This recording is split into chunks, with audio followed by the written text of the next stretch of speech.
Tony Coles. See, I'm back. Let's go. Thug it out.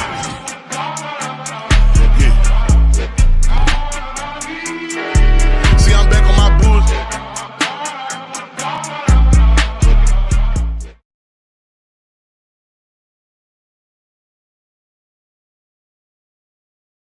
Miles College is the only four-year HBCU nestled in the vibrant Birmingham metropolitan community.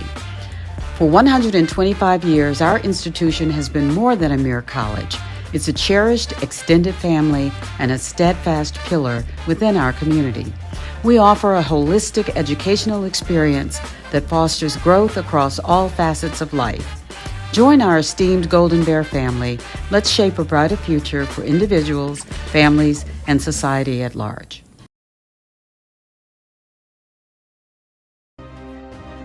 Here at Tuskegee University, some of our historical figures like Booker T. Washington, George Washington Carver, those are some of the people that created or started that Tuskegee experience. This place is so different. You have a support system, a real support system.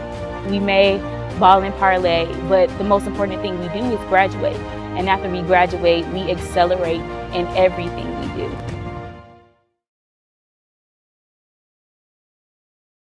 Man, we're finally here.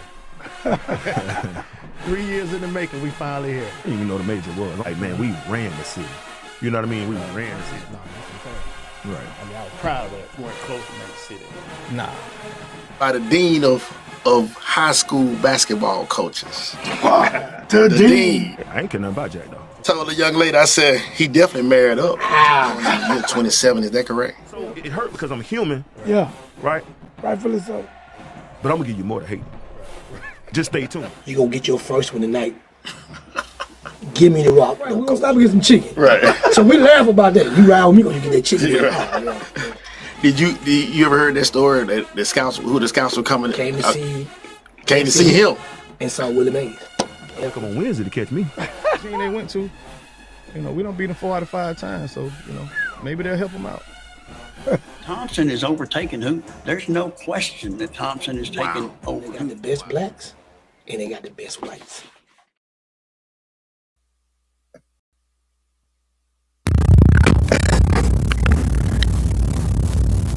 That's what they said. What's good, man? I got some old pros in here today, man. Yes, sir. You want me to bring them on camera? Nah, you can hold them off for a second, man. Okay. Yeah. Bring them on. Bring them out. It's hard to talk with the barrels in your mouth. Mike Steele. What's up, bro?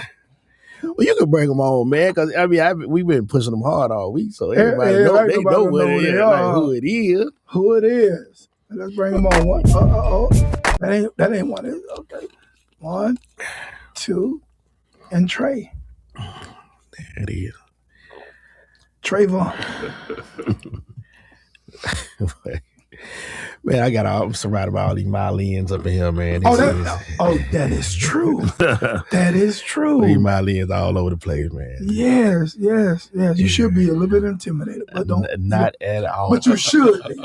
Not at all. But you should. That confidence from a golden tiger just supreme, my brother. But you outnumber severely. Yeah. Big time. Yeah. But you don't see what a tiger do to a bear, man. But they say, hey, if you ever see me in a fight, don't help the bear. Hey, don't help me, help the bear. Yeah, that's it. Well, we're gonna help the golden tiger today. Man, we got the big general in the studio. Big general. The big general. That's what I called him last time. I like that. That's what you call me. Yeah, man. Then we got old Smooth in here, man. I went back and looked at some old episode, boy. What you say, Coach said, man, we the reason these folks don't like you, huh? Man, what y'all think about these playoffs, man? We right at the beginning of the playoffs with these young boys out there, man. What y'all think? It's been some really good games. San Antonio today went up 3-1. Yeah. Man, it's a lot of talent. OKC. Young talent. Long. They joking long. Yeah. But now you say young. Let me ask you this. for the elder statesman. What y'all think about old LeBron, man? I mean, at 41, you know, hey, I'm always on LeBron, but I got a newfound respect and admiration for him. That's right. Getting it done at this age and at the level of play. He ain't just out there. He holding his own. He getting it done. Yeah, for sure. I totally agree with you. I mean, it's shocking to me with those injuries, the things that he's doing at that age, man, it's impeccable. Yeah. You talk about the GOAT, everybody, you know, the conversation initially was, you know, Mike and Kobe, and then looking and following LeBron's career, and now he started to be, you know, saying he may be ahead of those two guys now, right? And then you look at his age, you know, obviously Kobe wasn't playing at his age, and then Mike wasn't even really. So he's as effective as he is at 41 years of age is scary. It's shocking. Yeah. And then you got this young guy, man. I mean, you can't even call him a unicorn. This daggone Wimby. I mean, what is he? A Martian. I mean, what the heck we dealing with? Man. I saw him today block a shot and then jump. I think there's gonna be a lot more of those type of guys coming over here, man, because that's scary. Man, that's crazy. Yeah. Yeah. Birmingham, man, we got Mr. Michael Turner and Darrell Barber in the studio. We got the young man that we got two champions. I mean, they both championship coaches. That's first thing. Like coach, I did a clip a couple hours ago. You had not one, not two. You're right. But Mike got him one now. Yeah, he got one. A lot of folks don't know that. They need to be reminded. Yes, sir. Yeah, for sure. And not only does he have one, he got several as a principal. That's right. Yeah, more than several. Yeah. Shit. Young man, Mike Still, young man that dropped out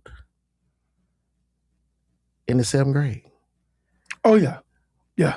And, you know, a lot of folks, you know, I'm glad he embraces that, was, you know, open up to share that with us when he was on the show. But now I think I said, I didn't get a chance to run that clip. I said the only thing you hadn't done in the system is be a superintendent. I remember you said that. That's right. And look, I spoke that thing into existence. Look at That's right. So, principal, educator, I mean, just now the superintendent of the Bessemer City Schools System. Mr. Michael Turner, welcome to the show.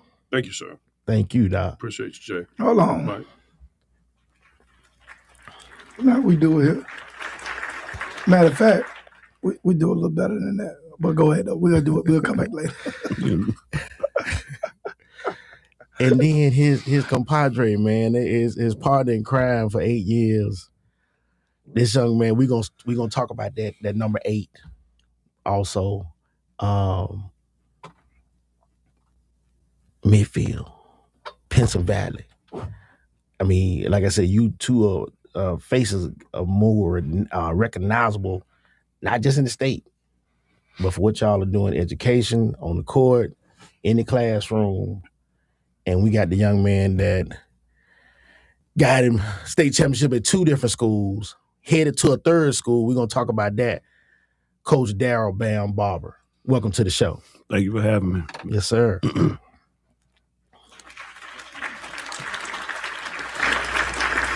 Mike, man, you don't major in the minors.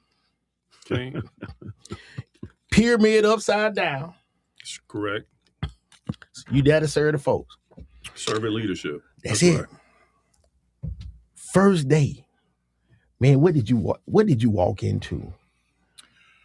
So first day was April 1st, but I was actually announced prior to April 1st. That's when my contract set me to start. Right. In 25, just a little over a year ago.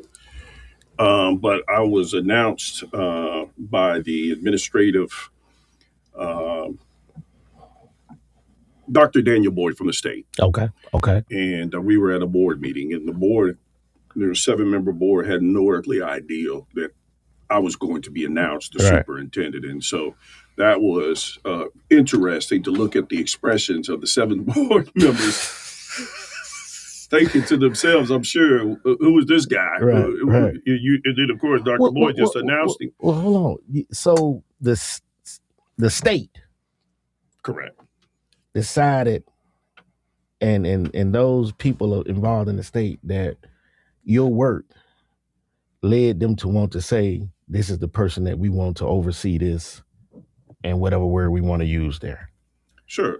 Dr. Mackey made the decision to appoint me. Initially, it was going to be an interim position. He waived the interim title or tag and said, no, he's our guy. And so April 1st, it was time to get to work. And that's what I did. Started day one. And ready to go. You said the look on their face. What did you think? This is what I said. Okay. This is what I said, Jay, to him. I said, I know that I'm coming to you untraditionally. By being state appointed to this position. Right. But I said, what I'm going to ask you to do is give me an opportunity to win your trust. Because that's in essence what we're talking about. Right. Is you have to trust somebody in that seat. Give me that opportunity and trust me. And that's what I asked him to do. Okay. And from there, I've had a really good relationship with the board members. Okay. Definitely some challenges. Right. But at the end of the day, you're going to have challenges. It's how you approach those challenges and work through those challenges that create the success, regardless if we're talking a school board or we're talking Coach Barber coaching basketball where he goes to Hueytown for the first time. He's going to experience some challenges, but it's how you work through those challenges. Right. Now you can see success just on the other side of struggle. Wow. Every time he comes here, man, he give me some on the, on the other side of struggle. Like that sound like an old sermon right there. It's some on the other side of this rain or this storm. Okay. I hear you, Doc. Bam, how did we get here? You two, like I said, have had, some y'all put some history in the books over the last 8 years. For sure. Did you guys know each other at Miles? In passing. Okay. The person who he is now, it makes a lot of sense to me because, I was in college, never wanted to be a teacher, never wanted to be a coach. Right. And you can just see this guy passing through, but it seemed like he was always on a mission. Just walking across the campus, going to class, leaving campus. It was never a moment where he really just hung out with us and all the educators that you know now. Right. It was like he was always focused. So we knew each other, but we didn't hang out. We weren't friends. Right. But we had a mutual respect for each other. Okay, so y'all on the yard. That's right. Okay. That's right. Okay. Well, all of us on the yard together. Oh, good God. Well, it must have been a nice time out there, man. So Dr. Sloan was president. That's correct. Okay. That's my guy. R.I.P. Yeah. Dr. Sloan, boy. Dr. Sloan, I got kicked out of school, came back. Dr. Sloan said, leave him alone. Yeah. Dr. Sloan said, leave him alone. Let him play football. Dean Ray was he from Florida. Leave him alone. Right. That's what he said. Well, so you guys saw each other out there, but I think I told that story. I don't know if it was on your show, one of your shows or yours, but we were at a Alabama basketball game. We were actually sitting on the same row. Okay. And Chip got up and he said, man, that kid's tall. He played basketball. I said, yeah, I said, blah, blah, blah. I don't know how we got on you, but, and so that day I found out you were eyeing him to bring him over to Pinson. What did you see in this joker here, man, that say, hey, I want to bring him over here and lead my program? So let me say this. Going back when I first got to Pinson, being a basketball coach for many years, and I was very much wanting to see our program move in the direction that it needed to. And so after my first year, I non-renewed the coach. And I brought in Coach Cedric Lane, of course, who's that we know now. At that particular time, I want to say he was at Jackson Olin, and he had left, and he came over, and he coached the team for 2 years. Okay, and did took us to regionals, and had some good teams. Both those teams were very talented. So when he left the program, I knew I had to be able to continue the upward ascension and bringing in talent, but not only talent, but somebody who I felt like, not about me. I always say I'm okay with high maintenance. Right. Because I may be a little high maintenance, right? Right. I'm okay with high maintenance, but I need a product, right? I need you producing something. If you're going to be high maintenance, then I need a product, right? Right. And so moving into conversation, we started flirting around. We was flirting. Yeah. And we just happened to be at the Legacy, well, I guess it was the BJCC at that time, and we were at the BJCC, and we met at a local restaurant there, and we sat down, and I said, what are your expectations of me? And he had a laundry list of things he wanted taken care of, right? And then from there, I said, well, these are my expectations of you. Okay. And I think we both felt like after that particular meeting, we had been talking and texting, but I think that meeting really kind of cemented the idea that we were going to pursue this and move forward, which we did. And the thing that Coach Barber said, he said, hey, do me a favor. He said, I'm gonna need about 3 years now, and I think I can bring you a championship program. And lo and behold, he comes in year one.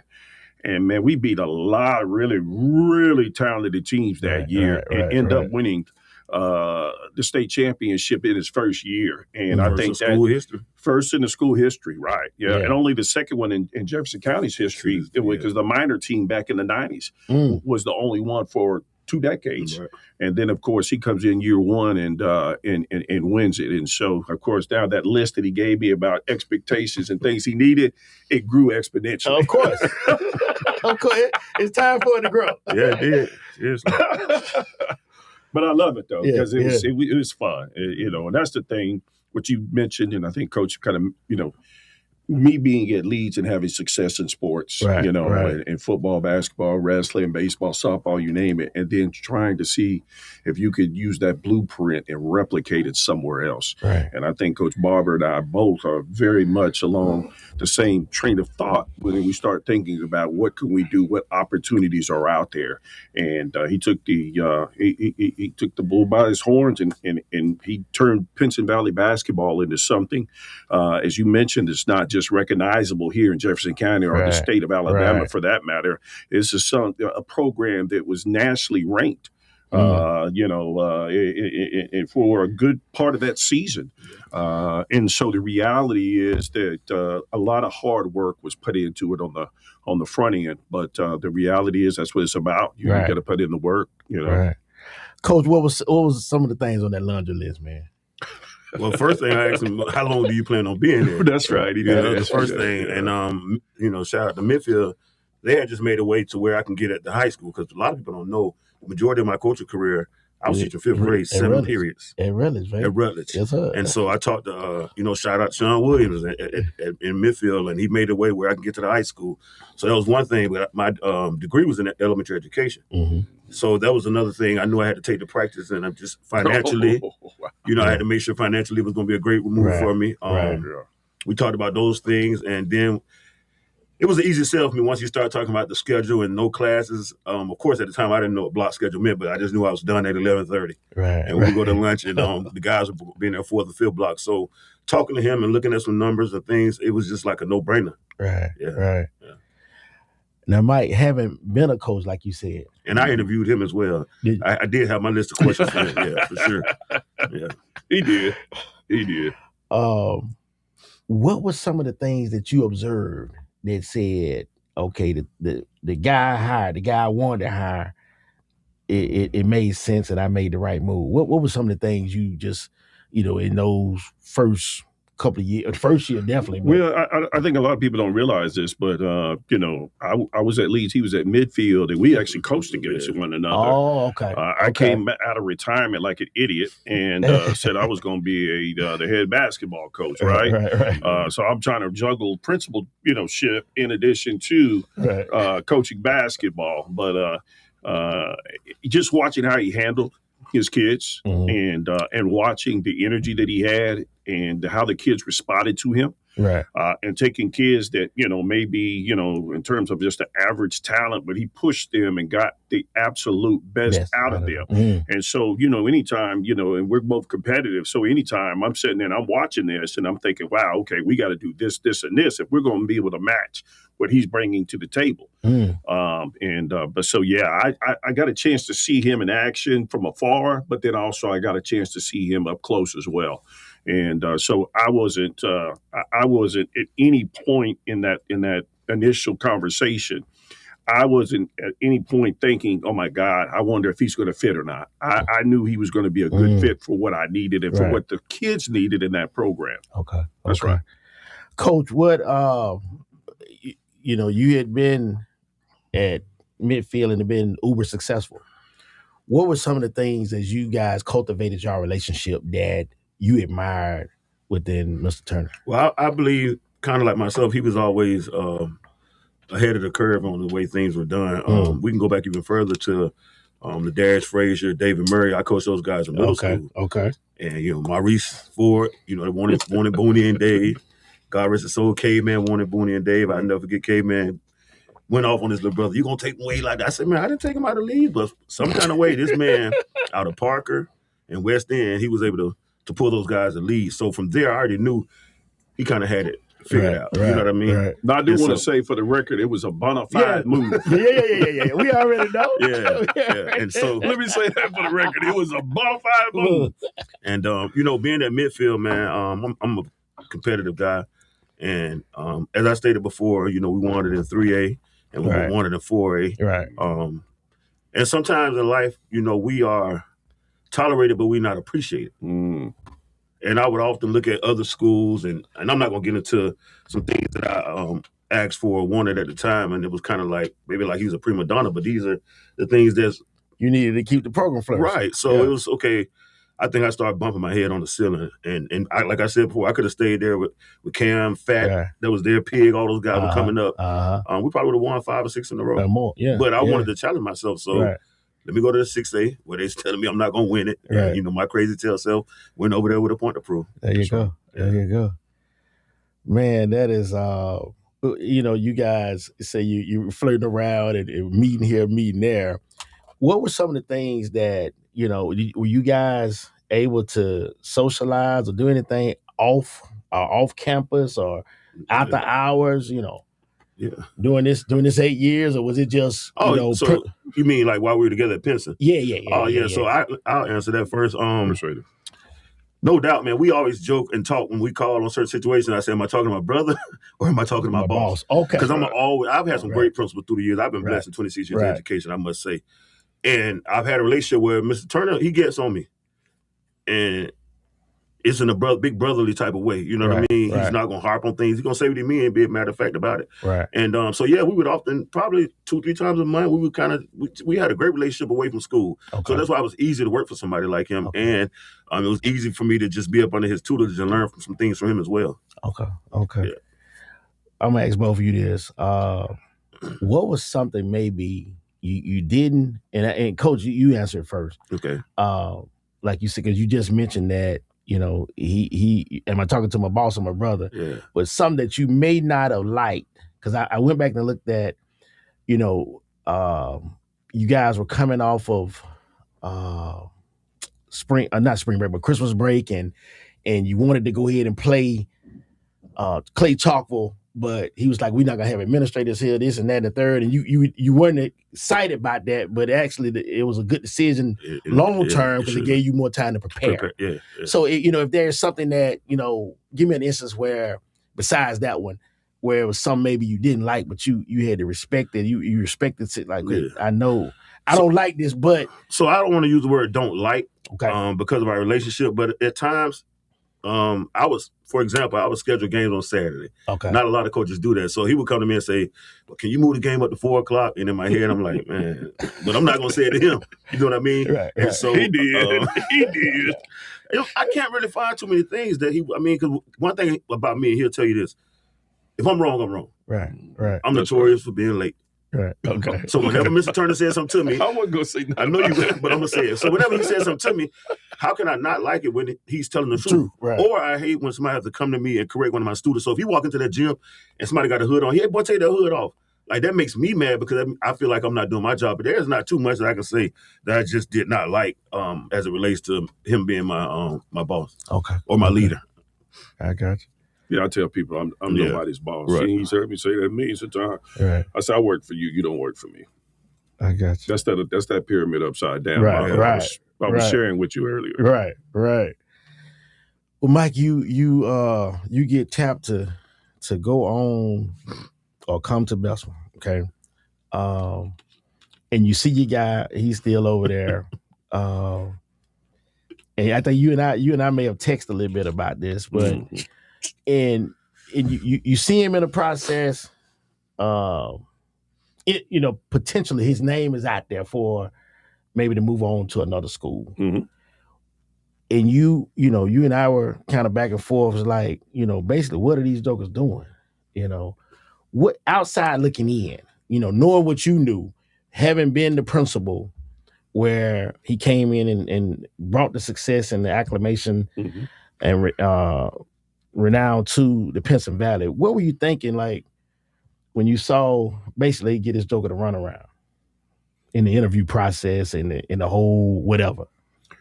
Well, I'll say this, and it's change can be difficult for some, right? And when you are starting to contemplate moving from a situation, a position, or a school, then certainly you want to have a soft landing. You want to make sure that everything lines up, just like midfield. Same difference, right. Coming to Pinson, that's what he, in his mind, wanted. And I can be very transparent. I have no reason absolutely not to be.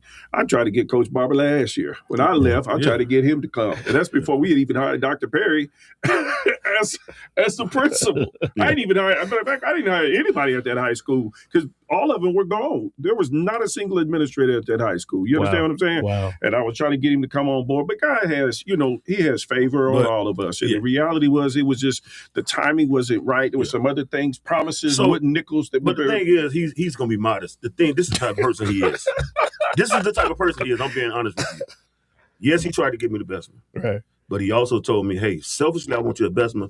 But if Ramsey can do X, Y, Z, right, you'll be a fool not to take that job. Right. And also, Pinson need to step up to the plate. Right. So he wanted me to come down there with him, but he also told me what he thought I should do. That would be great. So it wasn't like a selfish move. I just want you, and no, you didn't come. He wanted me, and he had it laid out for me. Don't get it wrong. Right. But like you said, it was just the timing wasn't right. But he also since you brought the name up, man, I don't have a problem with it. Man, what were you thinking in this whole process? I know you and I talked a lot. Person just texted me a minute ago. What were you thinking? Like what y'all do? Do y'all, like I said, do y'all know who I am? Have y'all Googled me? Well, yeah, I didn't say that. You didn't say okay. It seems like I talked to so many people to the point, kind of like back when I was at midfield with Thompson. It seemed like I talked to so many people that I actually wrapped my mind around that I was a Ramsey Ram in so many words. Wow. It was just that close. Wow. And when the phone call or calls didn't happen from who I thought they should have happened from, God do things for a reason. Yeah. And I appreciate them for not bringing me on. Right. And after talking to some people, it probably was the best choice. Send me back to midfield for a year and look at me now. In the best situation possible. Most definitely. Okay. Man, Mike, we got Mr. Michael Turner and Coach Darrell Barbara in the studio, Birmingham. Y'all see what it is. Let me ask both of y'all this. 2 state championship winners. What do you think some of the ingredients that you, and from the principal role, from the administrator's role, now you in the big administrator role of, but what were some of the things you knew had to be some of the ingredients for a successful program? Well, I think it all starts with a vision. Vision is where you're trying to go. The mission is how you're going to get there, right? I think it's critically important to have your standard operation procedures in place because you have to have what individuals see as this is the procedure. Right. So if you don't have standard operation procedures in place, then you come in and you say that it's dysfunctional because it's not going to be functional. Right. Because you don't know what to anticipate unless there are procedures and processes in place. Okay. So that's a big rock for me. Okay. Got to have that in place, right? Right. So we talk about success. And then going back to that level of expectation, right? You want to make sure that every single individual not only on that varsity team, but in your program, they believe in and take ownership in the vision, in the expectation, and be willing to be coached. And I believe that's a problem we have today is kids don't want to be coached. They want to be pampered. And so that's why they hit the portal that goes, woo, for somebody who's going to, you know what I'm trying to say. So I'll leave that there. But the reality is those are things that I look at from a principal and I say, does this coach have standard operation procedures? Does he have a vision for the program? What's his mission look like to get to that success that we talked about? And then we work collaboratively. Me and that coach, whoever it is, we're going to work and we're going to sit down. There was not a day that I didn't come into that gym if I was on campus and sit and talk with my coaches. Every day. Every day. Football coach, basketball coach. There was not a single day. Wow. And then at the very beginning, I always laid out my expectations for the coaches. I have a little PowerPoint. I get them all in there, try to feed them sometimes. But at the end of the day, they needed to know from me what my expectations were. And you don't just say it, you inspect what you expect. So you heard me say it on the front end, and I got your name. Inspect what you expect. You better. And I got your name on the sign-in sheet, so I know you were present, so you heard it. You understand? Yes, Mike, do you ever look in the mirror and pat yourself on the back and say, man, at 12 years old, I had stuff going on that led me to leave school? Do you ever sit up there and say, that was then and here I am now? Do you ever do that at all? I do not. You don't? Because there's too much work to be done. Wow. Still. Okay. I'm 55 years of age, and there's still a lot of work in me. Man. So I don't have time to reflect like maybe other folks do, right? Everybody says, well, always take the time to pause and reflect. Right. And I'm just too busy in the moment. So I very rarely have those celebratory, as you made mention. I don't have those celebratory pats on the back. I just don't do that. That's just not how I'm built. Well, I'm going to tell you, my wife and I got one graduating in a couple of weeks from Vanderbilt. And congratulations. Yeah, and we'll, I ain't going to even tell no story. We will sit up there and because we, you know, the oldest, he's thank the Lord, he's gainfully employed. And that's right.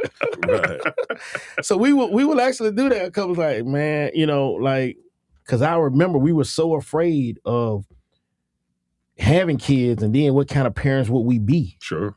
You know, so you know, getting them to this point or whatever, we'll take that little half a lap, you know, victory lap or whatever. So that's why I just wanted to know. No, congratulations. Yeah. So to that end, and I would say I don't put pat myself on the back, but when I see others that I had my fingerprints on, I get excited about it, right? Like I'm excited, like with this guy. Every time he succeeds, they say live vicariously. I do. I live vicariously, right? And so when I see my folks, my family, my loved ones succeed and win, then I feel like I've won because I've been a part of it in some capacity. Maybe some, you know, a little more than other, but in some particular capacity, I've left my fingerprints on the lives of some folk. And just like people have done for me. Coach, that same question, man. What would you say are the hallmarks or the characteristics of a successful program? You've done it everywhere you've been. What do you think just sets you apart and how you get it done and how you've gotten it done where you've been? For one, I want to say administration has to understand that they have to get it. That's the biggest thing. You got to have support from the administration. Biggest thing I always talk about is, you know, if you ever follow me, I always talk about a program versus a team. You know what I mean? A team, I look at it year to year. A program is ongoing. Right. And I've been fortunate enough in all my stops to have a feeder program. So that was real big, is me having a feeder program to build. And just getting guys, like you said, getting guys to have buy-in and to trust in me and my vision, you know, great parents. I love the term players coach. A lot of people said that they don't like that term players coach. I'm big on that because it's just like in the classroom. You're going to go in from day one and establish who you are. Right. And then from there, you can say, okay, now I'm dad. Now I'm your mentor. Now I'm your uncle. You know what I mean? We can sit down and talk about life. And so those are all the components that matter. Of course, you know, with the kids, with the academics, home life a lot of times doesn't really bother me because I know I'm going to be there for them. And a lot of our kids come from places to where they need us. So just this trust and accountability and hard work and dedication, man, I think all those ingredients will pile up into that gumbo, man, that's make for a successful program. Gotcha. We had Quay on in the last 2 or 3 weeks or whatever, and he said he noticed the difference in how you coached him in the beginning versus near the end. Yeah, I've learned that when I was a young coach, it didn't matter who you were, chew you up and spit you out. It didn't matter. I didn't care about your feelings or anything. And what he was speaking to was with me. It's a earn type of thing. You know, when you first come in, you may have one locker. Freshmen don't even get a locker. Okay. And so Quay came in, he was a shooter. Yeah. And I was hard on him, but he earned to the point where I don't think I had a fuss at him 2 or 3 times this year. But also what came along with that was him realizing the hard work that he had to put in. Right. So kind of what I do now, sir, I know you can love our kids, but you can't coach all of them the same. And that's okay. You know what I'm saying? Because that helps me as a coach to learn that now. But at first, it didn't matter to me at all. So yeah, I was hard on him. And by the time he became a senior, he had the keys to the car. So it was no need. He knew what was going on. And continue down that same vein, you know, you've had you guys both have had a lot of tragedy over there. I mean, this kid. I looked at the car accident. You know, the car, and then the videos from the hospital and all the tubes and everything hooked up. You know, just speak to that, man. I know for me as a coach, these last 3 or 4 years have definitely made me a stronger person. Right. I've always had love for all my kids, man, and been extremely close to my kids. And I know we talk about it on every show we go on, but man, it's just, you know, God does things for a reason we don't understand why. You know what I mean? But it's definitely been emotional. It's been trying, but it's made me a stronger person as a coach. And I just thank the Lord for my faith and my closeness with those families to allow me to be there. But man, it was tough, but I'm looking at it on the back end, man. You know, God don't make any mistakes, and He got us through it. And you know, I'm thankful for that. Okay. Yeah. Okay. Mike, back to you. You changing seats, man. You change. You've already changed, but from principal to, and I asked you earlier, what did you face? Discuss I guess I would say that the macro of being a superintendent of a system versus the whole micro of having your one single high school. Discuss that. Well, I think even though we're talking Bessemer, I think each community is somewhat different, but then there are some commonalities that are throughout. Right. And so the reality is you have to look at each particular school feeder, and they all feed into the middle school and then the high school, one middle and one high. But all of the elementaries have its own unique identity. Right. And so you have to be able to, first and foremost, be a good person who observes, observation, seeing what's going on, seeing what things are working at this school, what's not working at this school. What can we take that's positive at this school and perhaps replicate it at this school? So for me, the first foremost is just to hurry up and do nothing. Watch and see what's going on before you go in and start making a bunch of wholesale changes where it may create the exact opposite of the intent. So that's for me. But I will say that we have, in Bessemer has been notorious, especially here as of late, to have a really bad label, right? And what I found is that could be, that is completely not the case. Right.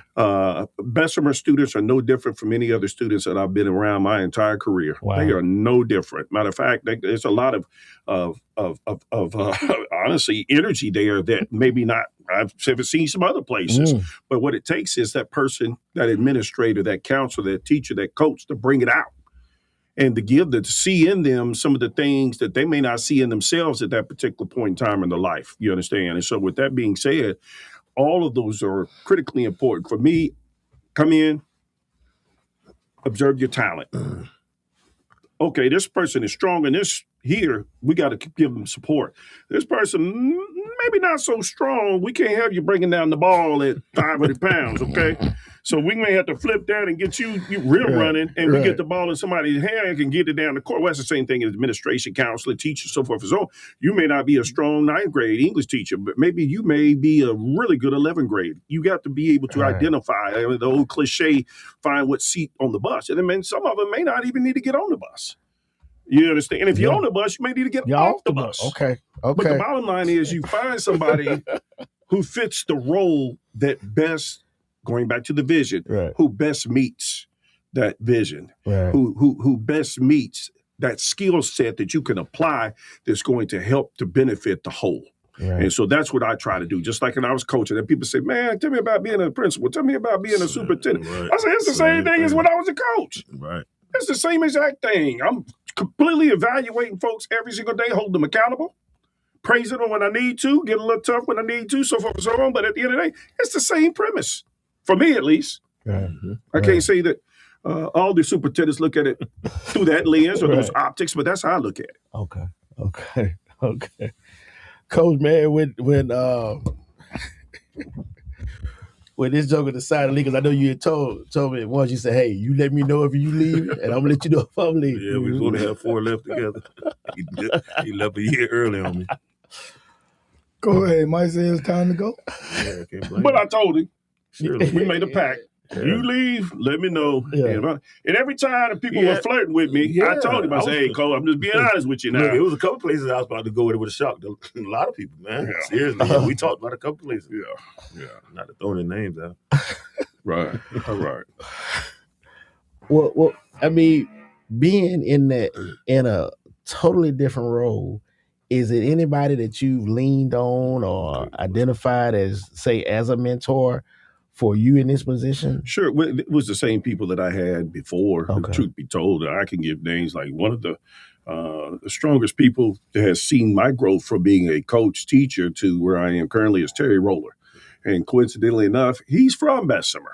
Really? Yeah, from Bessemer. Shout out T. Roller. Yeah, right down the road, and so he has been my day one guy, you know what I mean?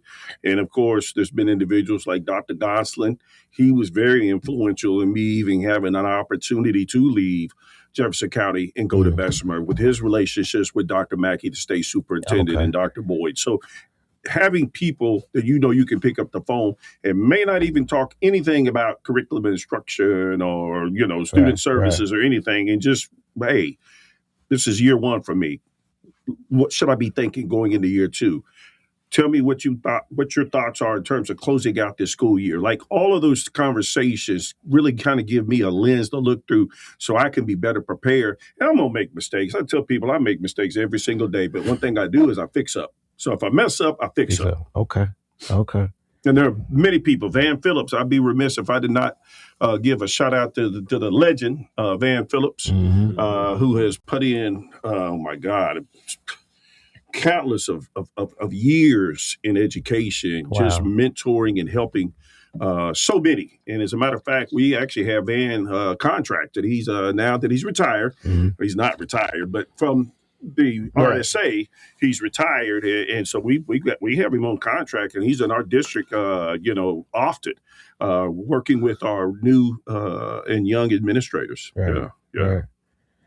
Wow. Now you are doing something with the state athletically. Talk to us about that. So speaking of Van Phillips was the person from our district, District 5 here. He was the person that represented our district on the central board. So there's 8 districts throughout the state, right? So Mobile's District 1, you go all the way up to Huntsville, District 8. Okay. And so comprised of those 8 districts, there are 4 council members. Okay. And then one of those council members serves on the central board. Okay. And so make a long story short, when he retired, I was voted by the group there, with principals and athletic directors, whomever were there at the time, to replace Van. Okay. And so now I serve on the central board of control for the Alabama High School Athletic Association, where all the bylaws are voted on. Okay. And then from there, we're looking at how can we better what we have in place? How can we provide a better opportunity for our student athletes based on what we currently have in place? Right. And if we need to pivot, if we need to, look at amending some things, then we absolutely have to come to a consensus to get that done. And one of the things that I've been very proud about, our latest session that we had, we were able to approve a shot clock, 35-second shot clock. Much needed. For real. And people said, well, how will that impact the game? Well, it'll remove standing out there holding the ball for 3 quarters. Yeah. Nobody pays hard-earned money to come in there and watch somebody hold the ball. And so I thought that was very important. But we were able to get it passed now, and so now we're going to have a shot clock. Yeah. Another thing that we wanted to get passed was the mercy rule. That was one of the things. We have mercy rule, but then when you get to championship play at the Legacy, then they say, well, no, we're not going to do a mercy rule. If y'all watch some of the games that I watched, there wasn't the experience. Let's say what it is that those kids are signed up for. I'm just saying. And I know, the shot clock is going to say, well, now you have to score. Well, if that's the case, that's even more of a reason to have a mercy rule in place. And I don't know how Coach Barber feels about the mercy rule, because he like running score up on folk. He try to run up on me every time. So, Mike, you for the mercy rule? Yes. Okay. Well, I can tell you how I feel about it. No mercy rule. No. Beat them down. And some folks, they say, well, my number to 2s and 3s may be better than your 1s. Yeah. So if I put my 2s and 3s in there, they're still going to score. That's not better than your 1s. Mike said that's something them kids didn't sign up for. They didn't sign up for that. When I'm watching kids at halftime crying, I said halftime. I didn't say for a quarter at the end of the game. I said halftime. When I'm watching kids blowing snot and crying at halftime. I know, and I can understand your position on that, but hey, it doesn't make for a fun game. Yeah, hey, losing bills count. My old coach said losing doesn't teach you nothing but how to lose. Huh? He said losing doesn't teach you nothing but how to lose. But but listen to it though. When you lose, you get familiar with losing, and it doesn't become foreign to you. Some people, man, when you never lost, then some people just go and take it off, man. I ain't never lost like this before. I'm done. Okay. Get used to losing, baby, because you got to get used to winning too. Getting used to losing prepares you to get ready for winning. Mike, we call that a productive struggle. You're going to struggle, but you got to be able to have some productivity from coming from it. Getting used to losing. Huh? I'm not getting used to losing. No, right. Kill a mosquito with a sledgehammer. No, I'm sorry. Bam, 2 years ago, you were so close. Yeah. Okay. I want to read you something. And I had all these conversations with jokers, man, and they are. But this was very complimentary, which me of you. Wow. When watching a Barber-led team, it is evident that his players are willing to go further for him than the opposing team's players are willing to go for their coach. It's his superpower, the art of getting players to run through brick walls. Two things you know for sure when dealing with a Barber coach team: his players will have max confidence and give maximum effort. I appreciate that. Whoever said that. Who wrote that? It's refreshing to hear. It doesn't even matter. All the negativity I hear, it's refreshing to hear somebody say that. And just to that point, man, again, it goes back to what I'm saying about being a player's coach and giving kids the confidence to believe. Right. And I say this all the time. I'm not just a coach. It's the behind the scenes. We're in the gym 7 days a week. We're going to go to church together. We're going to have a team lock-in. We play on a Saturday. We're going to have a team lock-in, regardless of what it is. Yeah. We're basically together from 7:30 in the morning to 7 o'clock at night. And I'm going to give you freedom. It's kind of a give-take situation. I'm going to give you freedom, but I need you to give it to me on the defensive end. Barber don't run plays. Okay, well, if you can't stop my guy from doing X, Y, Z, I'm going to let him keep doing it. Yeah, I'm not going to stop him. You know what I mean? Myself. So I think a lot of times with my guys, people don't see the behind the scenes to where, for example, my high school coaches, I text them, I'm sure they're watching. I'm doing what I had done to me when I was 18 years old, a long time ago. So it's the norm for me. I stayed the night over my high school coach house. My assistant coach was a fool. He got on me, but he loved on me hard. To this day, we still talk. Coach Patrick. I tell everybody, Coach Patrick didn't have the best X's and O's, but I run through a brick wall for him. And it goes to those relationships. A lot of people coach and they go home. They don't practice on the weekends. They just come do the job, the bare minimum, and wonder why they don't get full maximum potential out of those kids. So I think the behind the scenes and the relationships that's built and the bond that we have with these guys, it speaks volumes. Okay. Yeah, because we were talking about the championship game, and it was just like I was headed to Tuskegee to watch Chip, but he was telling me, he said, man, it's no way they can keep up this press. You know how you guys were playing. It was like we picking them up 94 feet, and just basically just ran out of time or whatever. But it was just remarkable to see the energy and effort that the kids gave in that game. Just being clearly outsized. I don't believe in moral victories, and people who know me, it's kind of shocking to hear me say that. But with that run, with that team, we fell short. But man, it was awesome to watch Austin put those guys. We didn't have a kid over 6'1", 6'2", to watch Austin put those kids on his back and go through what they said we couldn't do. It meant the world to me. Of course, we fell short, but that was an amazing run. Amazing run. Now, we mentioned earlier, and I may be incorrect, but you correct me if I am, but you have spent 8 years at your 2 previous stops. So at midfield, I was actually there 15. Okay. I was volleyball coach at Rutledge, football coach at Rutledge, the girls basketball coach, boys basketball coach, all while being the assistant to Reggie Ware at the high school. Right. So I did 15 there, but as a head coach, I did 9. Okay. And I did 8 at Pinson. Okay. So as a head coach, I've just completed year 17. Okay. Okay. So I had that to talk about because you just did 8 at Pinson. Yes, sir. Okay. So were we looking at another 8 over here with the Gophers? Man, as long as the man above keep on blessing me right now, the way I said, I'm in year 26. In 4 years, I'll be a year 30. But man, the way I feel, I don't put a stamp on it. Okay. Yeah. Coach, how many victories is it at this point? 357 and 157 or something like that. Okay. That's awesome. Yeah. And I asked you to talk about that. There's some applause going on. About that recipe. What I asked Mike, how did it look that first day? Yeah. Are you spending time now for sure. at both? You still okay? I'm going over. I've been over to Hueytown now the last couple of weeks. Okay. Half days, full days, helping Pinson along with their new hire, and helping out our principal there. Okay. Well, what do the people over there have to look for? What's that recipe or some of the ingredients of the recipe that you will be bringing? Having 4 state championships as a head coach. What's some of the things that they can look forward to? Well, first of all, if you notice, I said administration. Okay. So I want to shout out my new principal, Ryan Howard, and his staff for doing a wonderful job of bringing me in. And ironically, one of his mentors is sitting right here, so he gets it again. Right. Okay. And like I said, I wasn't planning on going over to Hueytown, man. I really wasn't.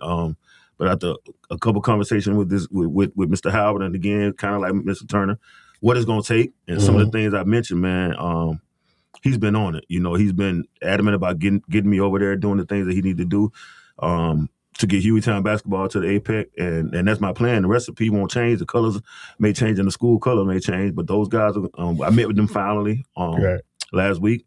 And in that meeting, I think they understood that myself and my coaches, what we're coming over there, and the expectation we have for this program as well. And there's some young talent over there. I'm gonna tell you that now. Okay. Yeah, most definitely. Okay. What did you see when you had that meeting with them? What did you see? Yeah, so it's kind of funny that and it is what it is. So it's no offense, but we're over at Pinson this year. I think my tallest guy was 6'2". Man, it's a lot of length, 6'3", 6'4", and they're young. You know what I mean? And I seen some guys with a look in their eyes, and that meeting and those guys do their homework as well. My daughter's a senior at Hueytown, so I know a lot of those kids. And wait a minute, man, what? Yeah, she's about to graduate. So man, wow, that's crazy. Yeah, shout out to Darrell Barbara. But yeah, those guys, and it's nothing. I don't know what happened in the past, but I can just tell with talking to those guys and seeing the fire in them. When myself and my coaches were talking to those guys, I think they know it's coming, and I believe they're going to be ready. Most definitely. That way, they don't have a choice. Okay, yeah, there it is. Right, there it is. I'm gonna ask both of you guys this, man. It's some off the beaten path type.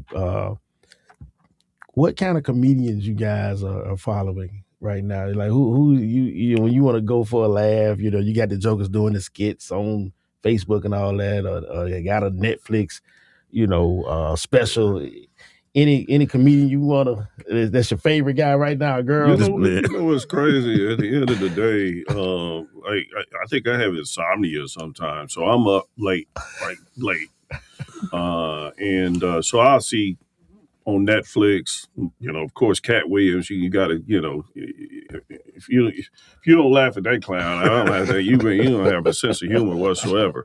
Yeah. Mike Epps, of course, you know, he's one of my guys, so forth and so on. And then, of course, as you just mentioned, scrolling through TikTok and seeing all that buffoonery is like, what in the hell? But yeah, man, so you got to get a laugh. You do. But to be honest with you, I get probably more laughs from my employees.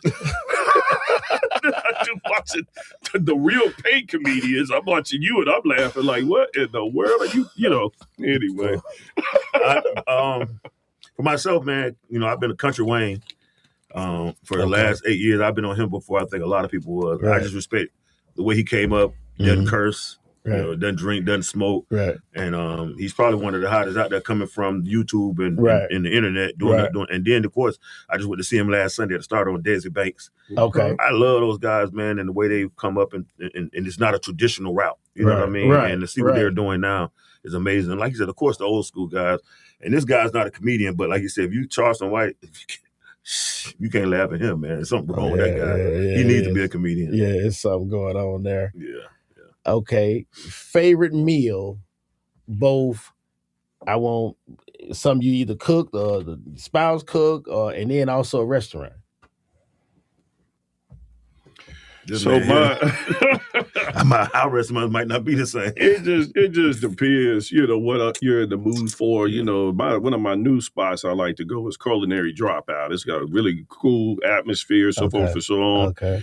And the sweet tea is amazing, you know. And so at the end of the day, sweet tea, okay, it's good food. It's just good atmosphere, good vibe. You know, that's what I look for is the culture, the climate of the place, right? And my wife, she's probably tuning in now. She'll say in a minute, if things don't go the way they're supposed to go, I need to see a manager immediately. You know, there's no anywhere, and I'm paying $50, $60 for a steak.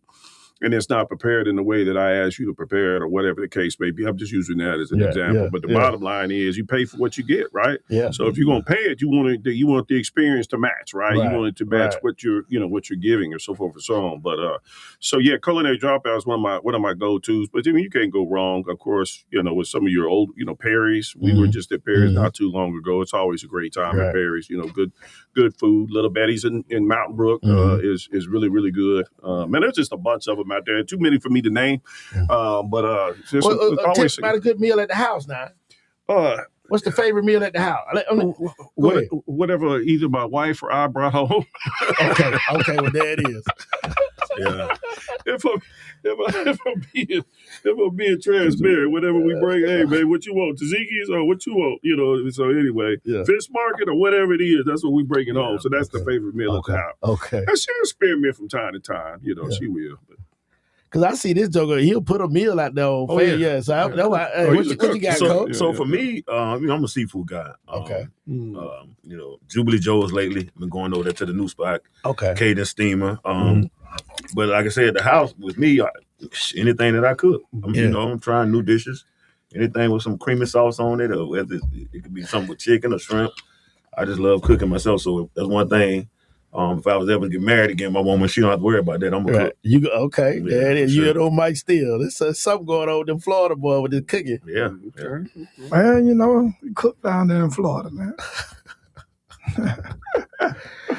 Cole, what is something a player can do that's gonna get him taken out immediately at the game? Walking back and turning my ball over. So walking, not hustling. And turning that ball over. Well, it's quite a few things, but those probably the big as a guard. Right. I'll give you one, but you just don't go out there and turn my ball over and not play defense. Yeah, you come on, sit down there by the water. Yeah, for sure. And movies. And we talked about the comedian. What's your favorite movie? And you can give me one or two or three. Favorite of all time, Coming to America. Coming to America. Favorite of all time. Okay. I watch it today, just like I watched it the very first time 30 years ago. Coming to America. Okay. It's so many, man, but you know, I love Belly. Okay. That was one of my favorite parts. I love Belly and DMX. It's quite a few. Okay. Sure. Did you guys watch The Wire back in the day? I did. Okay. But me personally, I'm not a series type of guy. I'm heard a lot about it though. That's a good watch. The Wire. The Wire. I gotta watch that too myself. But it's funny because I never watched it either. I watched a couple episodes, but Jay the only one in here right now. That's sad. It is known as the best series of all. I mean, and I'm talking about, black or white. Yeah, well, it's definitely known as one of the best series. Yeah, and for a long time it was known as the best series. Yeah, but now you got this show now with Walter White, which is the name of that Breaking Bad. Okay, that thing. I mean, no, but there have been I seen arguments on social media between the two of these shows and several other shows, but Breaking Bad is like one of those. It can be a dark, depressing show in the beginning, but you gotta start watching it. You never seen that either. Who else saw Breaking Bad in here? So I'm the only oddball in here. Watch that. I'm too busy watching basketball and trying to give me another state title.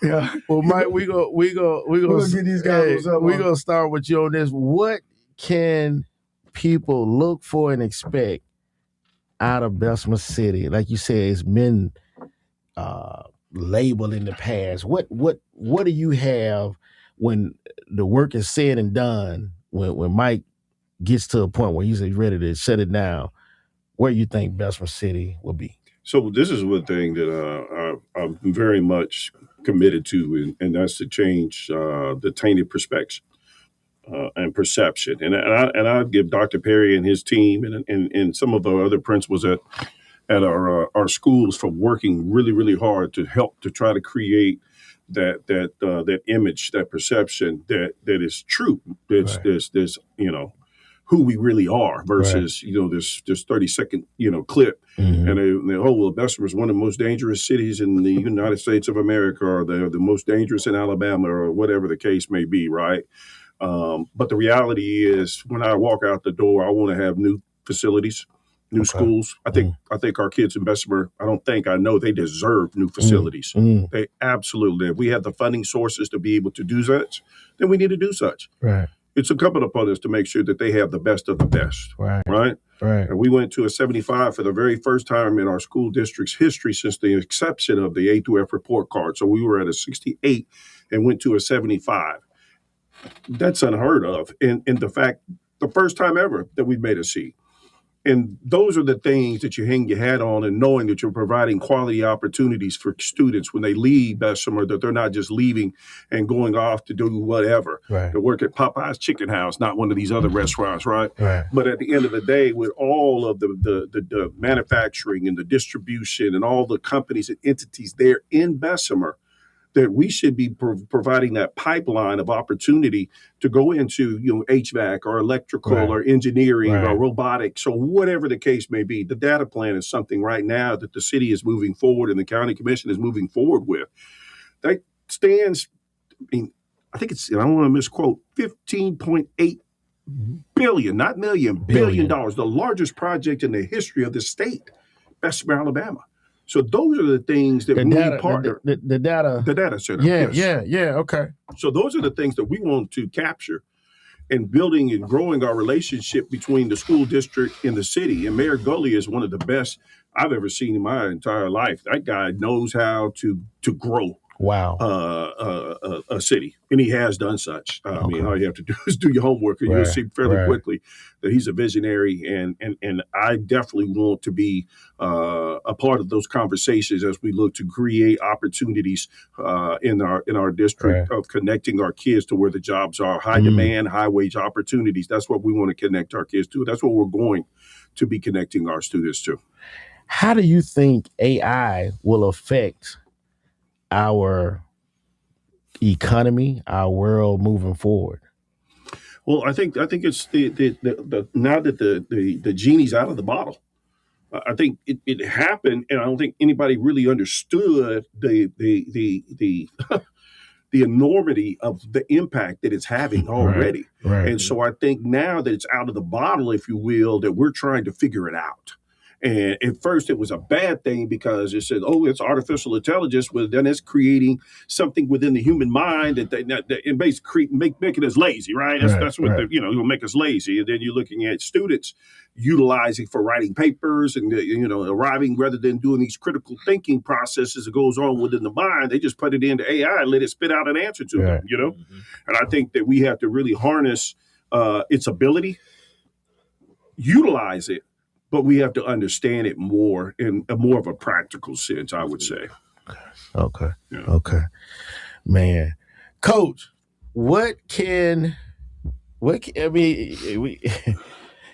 you got more years behind you than you got in front of you. This is your third stop. You said you need 3 years. Okay. But tell me, what can we look forward from those Gophers over there in Hueytown? Well, you're going to see an excited brand of basketball. The schedule doesn't change because we're going over there. We're going to, host the Caleb White Tip-Off Classic over there. Okay. We'll be in the Heritage Thanksgiving Classic. We'll be in MLK. We're slated to go to Georgia. We got invited to the Allen Iverson Classic in Tennessee again. So the brand of basketball, we're looking to bring some exciting to the city of Hueytown. Right. We're looking to pack that nice gymnasium out, man. And like I said, it's going to be a fun brand of basketball. Right. And we just want everybody to come out and get behind us and support. And if you know me, and shout out to my staff. I want to be remiss if I didn't say anything about them. Anthony Brown, is coming over. Okay. Brent Nation is coming over. Okay. Richard Forbes is coming over. So, like I said, Mr. Howard has done a great job. Just some upgrades around the facilities. Okay. And so, man, like I said, when it's said and done, just remember, Hueytown Golden Gophers, new era. Okay. We here, and like I said, another one. We back on the West, baby. There it is. Yeah, for sure. There it is. Hey, Coach Barber, by the way, I'll just add this as a snippet, but he's promised there's a clear boundary between Bessemer and Hueytown. And so we don't cross those boundaries, right? You know what I'm saying? Yeah, basically, he's saying leave his players alone. I like that little point guard over there. Yeah. Oh, man. For sure. Well, yeah, y'all can talk about that at the color. That's right. Mike? And yes, another sir. one. Another one in the books, man. Definitely a good show, man. Good insight. And I hope the people enjoyed it too. Man, I enjoyed talking to both of these brothers, man. As always. This is our first guest of the show. Yeah. Going back some years now. Yeah. So, man, this is crazy. This is episode 62. Wow. 61 or 60, 62 really, but yeah. But I got a label of 61. But it's episode 62. That's awesome. Shout out to you guys, man, for continuing to move the needle. High school sports covered and uncovered. Yeah, that's it. All range of guests, man. That's big what you all are doing for the city as well, man, for the state. And we're doing a lot better than most. Absolutely. I must add. Absolutely. Oh my God. I stay away from that one. No, you're doing a great job. Yeah. I don't want you to say nothing, Bam. Don't say nothing. I just want y'all to know, man, we're doing a lot better than most. Hey, like you said, Mike, please tell them to go follow the page. Yeah, man. Definitely go follow. Definitely. Just don't go peeping and looking and just with one eye open and the other one closed. Do yourself a favor, man. Go and follow Real Talk. My bad. HSCU Podcast. That's HSCU Podcast. And we everywhere, man. We're on all social media platforms. And all you got to do is, man, the name doesn't change. It's straight across the board. When you go to Facebook, it's going to be the same. You go to YouTube, it's going to be the same. You go to Instagram, it's going to be the same. TikTok, Twitter. Just go like the page, follow the page, man. And I know, I'm a little straightforward at times, but no, we need you guys to do that because without y'all, there's no us. That's the bottom line. For sure. We can't do the things for the kids, and we started this show for the kids and the coaches and all those people, man. All you guys, really. Started for you to be a platform and have a outlet for the coaches and everybody and the kids. So, guys. Well, I'm going to read a couple of these comments before we get out of here.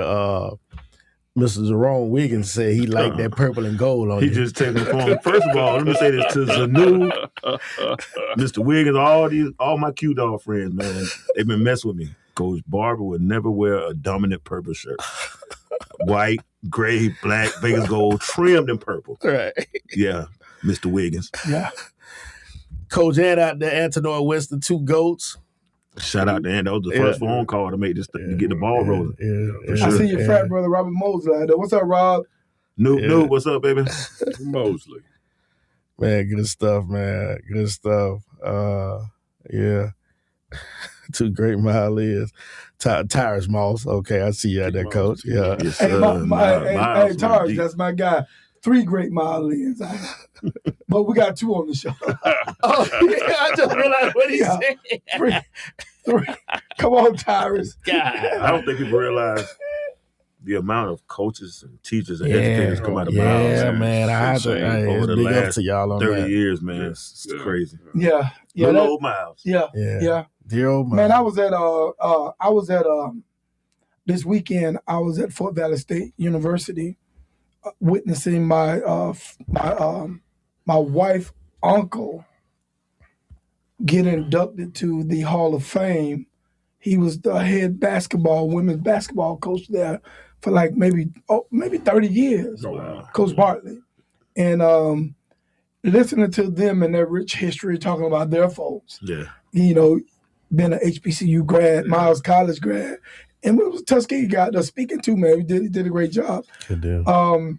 But man, it's just when you speak about what Miles doing in the city of Birmingham and what it has done for the longest here with teaching and leadership, man, I was in heaven, man. You know, thinking just listen to their history too, but also reflecting back on ours. Right, correct. You know, and it was just a good feeling to know that, man, you know, HBCUs are doing a great job when you talk about whatever city they're producing these good people. That's right. You know. Oh, Coach Epps out there. No. Hey, my first head assistant right there. Yeah. Mr. Campbell, Jerry Campbell, he's a Hueytown guy. Oh, there. yeah. I used to train his nephew, man.